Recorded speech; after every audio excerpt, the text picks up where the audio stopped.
qual a hora de entrar com a musculação, né, com o fortalecimento muscular, né? Só lembrando a todos aí que musculação é só um termo aí do treinamento resistido aqui no Brasil, só existe aqui. E outra coisa, tem várias formas de você fortalecer, principalmente com treinamentos funcionais aí, o treinamento funcional que engloba várias articulações e vários músculos ao mesmo tempo. A gente fala Claro. musculação, não é radicalizando, é que às vezes a musculação você consegue atender um pequeno músculo só, mas Sem quando reabilitar numa academia ou só na clínica? O que você me fala? Vamos lá. Nesse âmbito, Nelson, quem conhece o nosso espaço, e quem não conhecer está aberto a vir conhecer, vai perceber que nós temos uma sala hoje que nós montamos, um espaço de quase seus 70, 80 metros quadrados, que quando bater o olho vai achar até que se assemelha muito a uma academia, né? E de fato é isso. A gente não consegue dissociar um tratamento de um treinamento. Eu diria, palavras de um grande irmão, que foi meu professor e hoje um irmão, que é o Marcelo Pastre, professor da Unesp, tá? Então ele nos passou sempre que o tratamento nada mais é do que um treinamento voltado, de repetições sistemáticas, voltado para aquela especificidade necessária naquele momento, ou seja, reabilitar aquela dada região. Para isso, nós temos que lembrar de alguns princípios, inclusive, né? Em especial desses princípios, vamos falar das habilidades treináveis, né, Nelson? Você sempre vai ter que focar nessas habilidades treináveis. Então, generalizando mais, nós temos força, resistência, velocidade, agilidade, coordenação, propriocepção hoje é uma delas. Então, nós temos que interpretar e entender que esses princípios eles têm que ser restaurados antes de um retorno à atividade específica. E para que esses princípios sejam restaurados, a força ela é essencial, tá? Então, particularmente a visão que nós temos e trabalhamos, nós não conseguimos, não dá para dissociar uma coisa da outra.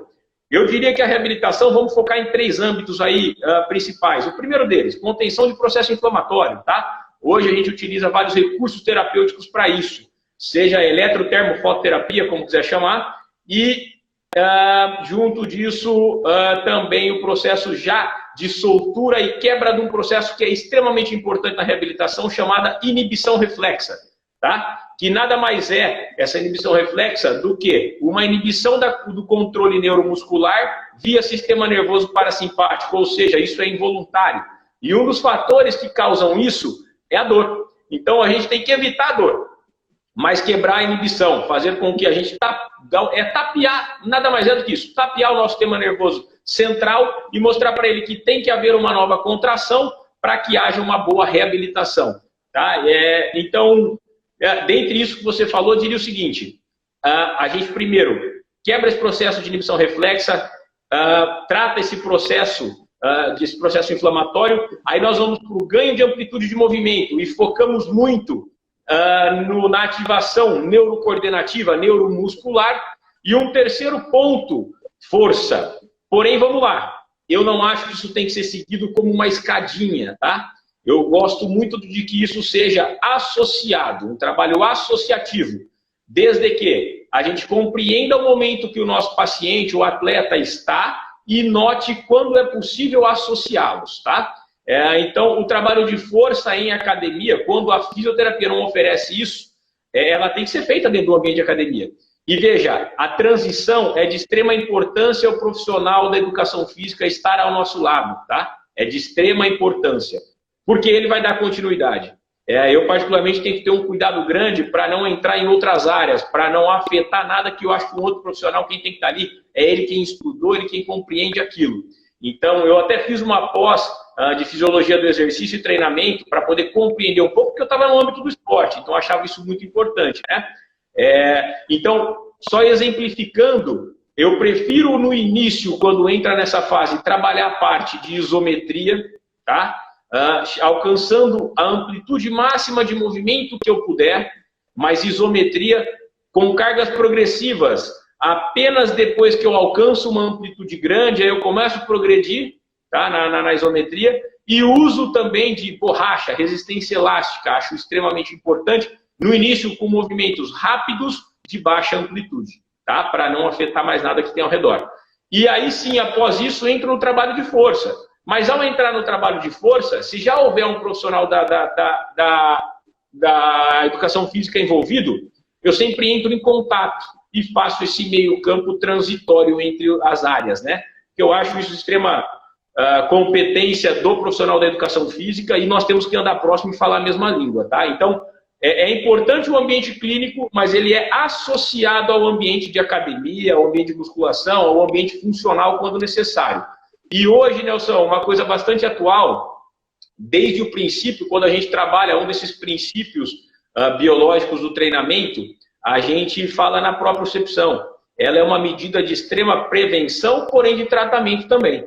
E nesse âmbito, a propriocepção hoje é falada, eu tive no ano passado, num congresso da Fisioesportiva, da Sociedade Nacional, o SONAF, lá em Fortaleza, e eles estão batendo muito na tecla, algo que a gente já havia trazido para a nossa realidade, que desde o início, nós temos que treinar na especificidade do esporte, quando é um atleta, tá? Ou seja, de nada adianta a gente ficar apenas ali paradinho, olho fechado, olho aberto, uma perna e outra, mas sim trazer esses movimentos agregado ao seu esporte. Então, no teu caso lá, chuta, vamos fazer uma propriocepção estimulando o chute baixo, depois o chute mais alto, depois estimular só o movimento de tronco como se fosse um gingado da capoeira e assim vai aumentando esse nível de especificidade depois.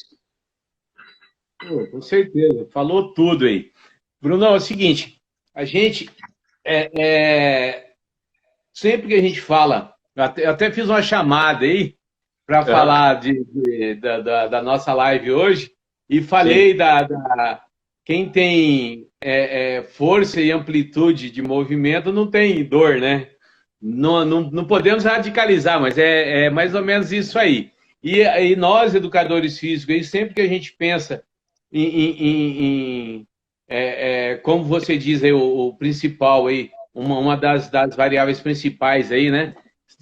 Da capacidade funcional é a força, né? Então, a gente sabendo disso aí, nós temos um protocolo que a gente segue, né? Sempre a gente...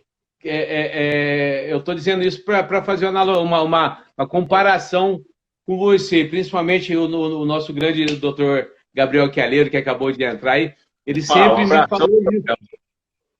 Grande profissional aí. Ele sempre me falou isso.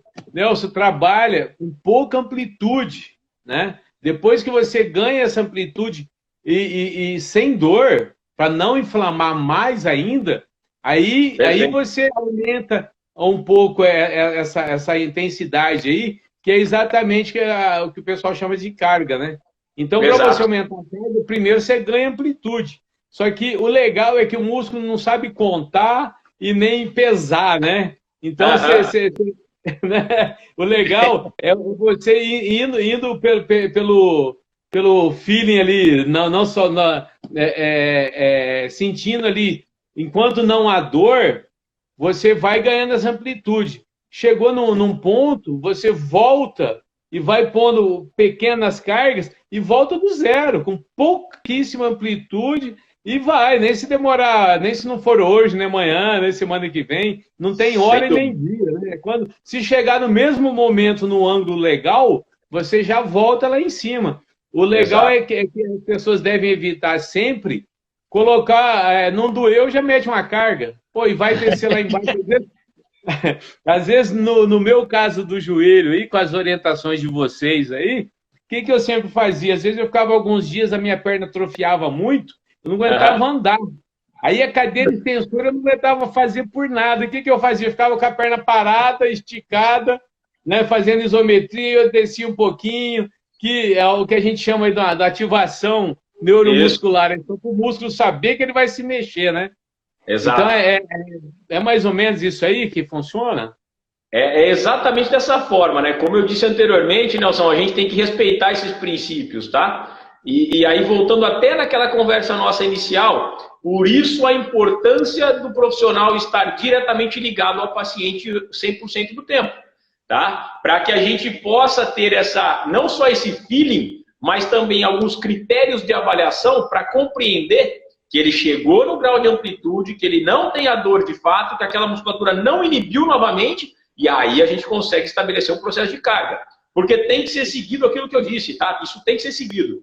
Primeiro, contenção de inflamação, quebra de inibição reflexa. Depois, ganho de amplitude de movimento. E depois, ganho de força.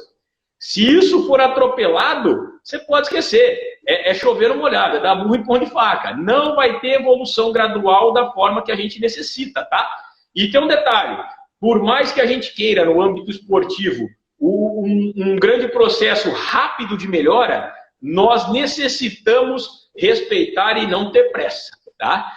Na verdade, a pressa quem faz não pode ser o atleta, tem que ser o profissional. Porque o profissional vai sentir, ele tem que ir para cima, ele tem que tentar ser ágil, porém respeitando esses princípios biológicos, né? Não adianta atropelar, porque o atropelamento disso, em qualquer uma dessas fases, você já pode ter contido o processo inflamatório, quebrado a inibição reflexa, ter um ganho de amplitude de movimento legal. Cara, precipitou na carga, vai ter dor, regrediu tudo de novo, tá? Regrediu tudo de novo. Então, esse tipo de precipitação a gente não pode ter, de maneira alguma.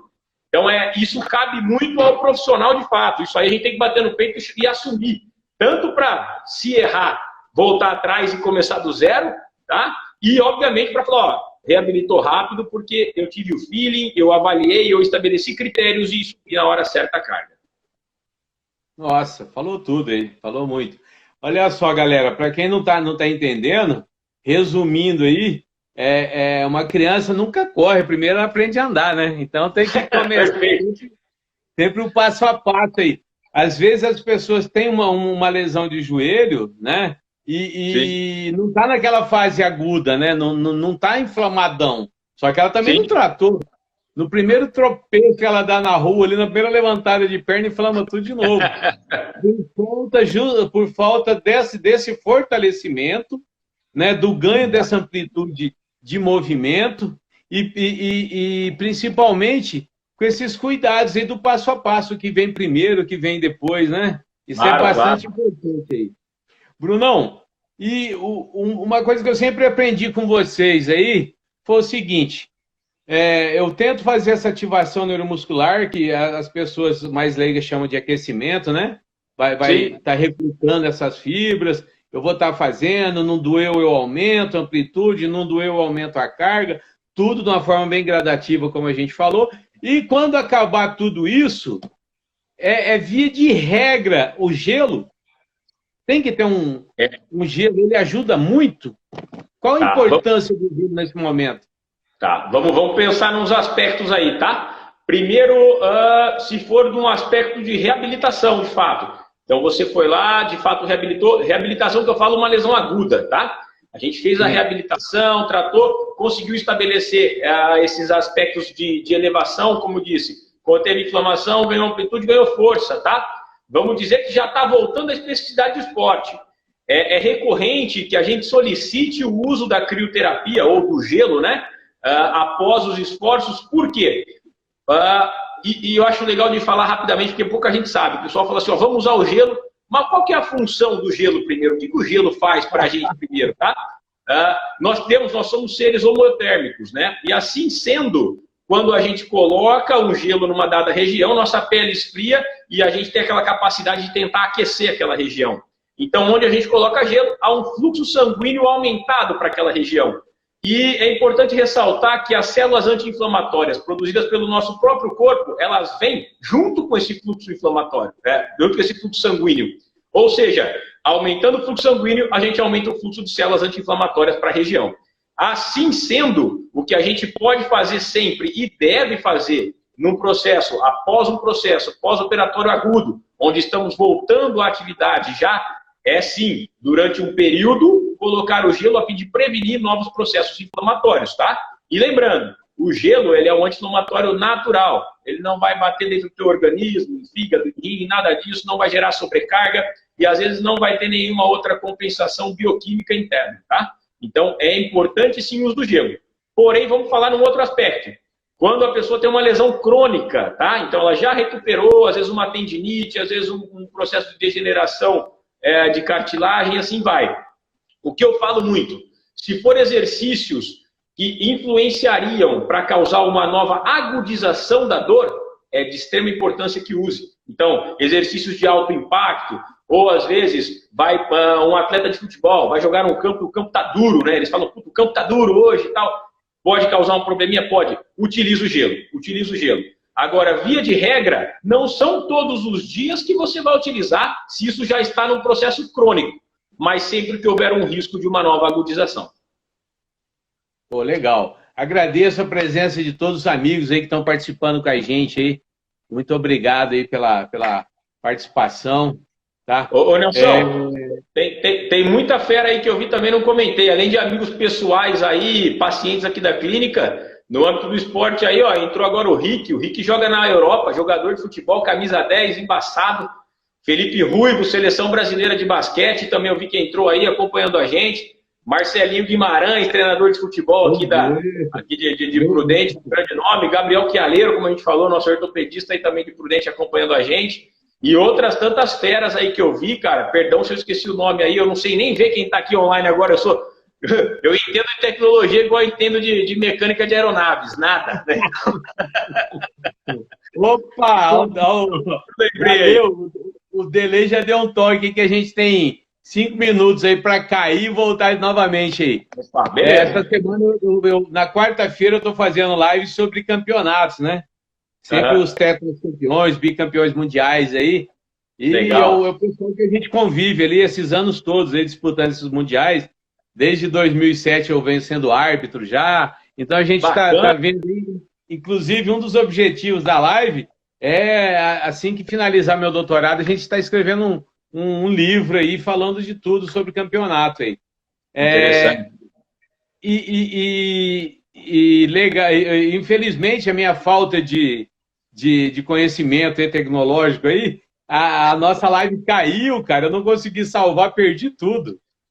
A primeira que ele falou tudo da vida dele, aquela coisa legal que a gente, tipo hoje, um bate-papo informal para depois entrar no que todo mundo quer ouvir aí, né? Aí, nossa, eu não consegui salvar. Então já a gente vai ter que dar uma saidinha para voltar de novo, que aí é só 1 minuto, só para eu salvar. Fica tudo no IGTV, aqui no Instagram. Todos podem estar olhando aí. Depois, para as pessoas não ficar muito cansativo, eu pego esses vídeos, faço, né, corto, edito alguns pedaços aí, coloco o título. Para quem quiser saber do tema, já vai direto. Lá vai estar no meu canal do YouTube aí, né, que é o Messi Nelson Muzenza aí. Mas, Brunão, então a gente vai dar uma caidinha aí para voltar já. E a gente vai voltar com a seguinte fala sua aí. No meu caso aí, que o meu joelho é só pela misericórdia de Deus aí, e os profissionais aí, que ajudam, que é o que a gente chama hoje de osteoartrite aí, não tem volta, né? Ou se você não tem uma força muscular nos músculos que envolve ali, você não tem estabilidade, você vai ter muito desconforto, e toda vez que treina, né, não treino que a gente consegue controlar bem, mas em eventos não, né? E a gente joga capoeira aí, no outro dia tem que ser gelo? Eu já volto aí, deixa eu só cair aí, eu já estou voltando aí para você responder essa pra gente. Também. Mais uma vez, muito obrigado. Aproveita para tomar um café aí. Vai lá. Vamos lá. Valeu. Valeu.